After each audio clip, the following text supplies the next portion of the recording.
আমরা রাস্তা মানুষের আমরা চেষ্টা করছি স্যার। আমি কথা বলে দিচ্ছি স্যার, প্লিজ আমাদের তাহলে স্যার গেটের সামনে আমাদের আজকে আমি জাস্ট একবার একটা বলে আমি বিদায় নিচ্ছি। আমাদের কর্মসূচি হচ্ছে আমাদের যে ভাইরা মারা গেছে এখানে এসেছি আজকে আমাদের বাড়িতে স্মরণ করার জন্য, আজকে আমাদের হিরোদের রিমেম্বার করার দিন। এই কর্মসূচিতে আমরা আজকে এখানে এসেছি।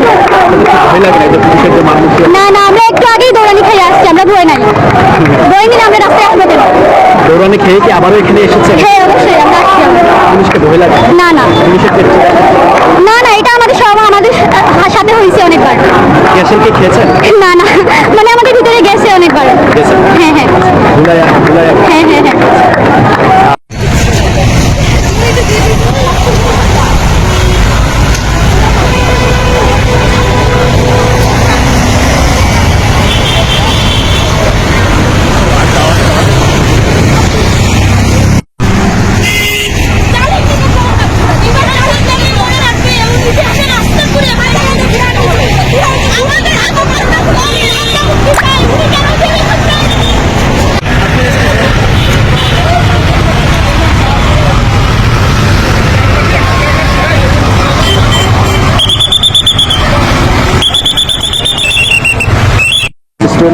আপনাদের পক্ষ থেকে কি বলা? আপনারা ইতিমধ্যে দেখেছেন যে এখানে রাস্তা তারা ব্যারিকেড দিয়েছেন, যান চলাচলে বিঘ্নতা সৃষ্টি করতেছেন, জনগণের চলাচলে বিঘ্নতা সৃষ্টি করছেন, এটা ফৌজদারি অপরাধ। তো আমি ওদেরকে বলেছি দয়া করে রাস্তা ছেড়ে দিবেন। তাদেরকে প্রথমবারের মতো আমি অনুরোধ করেছি রাস্তা ছেড়ে দেওয়ার জন্য,